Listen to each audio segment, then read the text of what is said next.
জয়গুরু, সবাইকে জয়গুরু। বন্দে পুরুষোত্তমম। আমার পরম প্রেমময় শ্রী শ্রী ঠাকুর অনুকূলচন্দ্র বললেন যে শরীরের স্বাস্থ্য অনেকটা নির্ভর করে মনের স্বাস্থ্যর উপর। মন যত সুস্থ স্বাস্থ্য আনন্দে থাকবে, ততই কিন্তু শরীরে তার প্রকাশ, বহির্প্রকাশ দেখা যাবে। আর এই মনকে সুস্থ সুন্দর রাখতে হলে নিজের পরিবার যেমন সুন্দর রাখতে হয়, তেমনি সেই পারিপার্শ্বিক সমাজ যদি সুন্দর না থাকে, তাহলে কিন্তু কিছুই ঠিক থাকে না। আর এর জন্য নিজেকে সবার সাথে ব্যবহারটা সুন্দর রাখতে হয়, ভালো রাখতে হয়।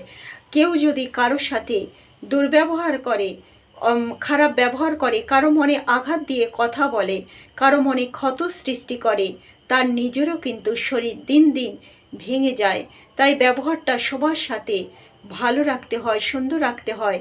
আর যৌন জীবনও সুন্দর করতে হয়, নিয়ন্ত্রিত করতে হয়। যারা খুবই স্বার্থের মধ্য দিয়ে চলে, প্রবৃত্তি নিয়ে চলে, তাদের কিন্তু সেই মনের উপর চাপ পড়ে এবং তার জন্য শরীরও ভেঙে পড়ে।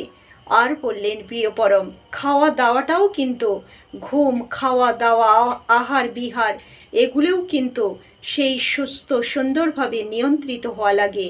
নিয়ন্ত্রিত জীবন না হলে কিন্তু কোনো কিছুই সুন্দর হয় না। যত আমরা এইগুলিকে সুন্দরভাবে নিয়ন্ত্রণ করতে পারবো, ততই কিন্তু আমরা ভালো থাকবো, সুস্থ থাকবো।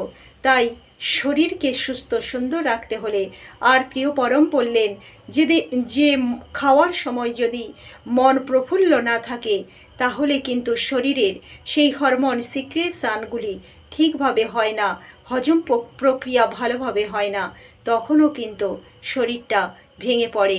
শরীরের জন্যে, হজম প্রক্রিয়ার জন্যে যে এনজাইম লাগে, সেই এনজাইমগুলোও কিন্তু ভালোভাবে নিঃসরণ হয় না। তাই হাসি খুশিভাবে প্রফুল্ল মন নিয়ে খাওয়া দাওয়া করতে হয়। আর তাতে কিন্তু আর সঙ্গে সঙ্গে কিছু ব্যায়ামাদিও করতে হয়।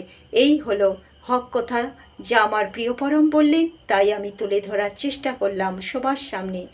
আর জয়গুরু, সবাইকে জয়গুরু, সবাই খুব খুব ভালো থাকবেন।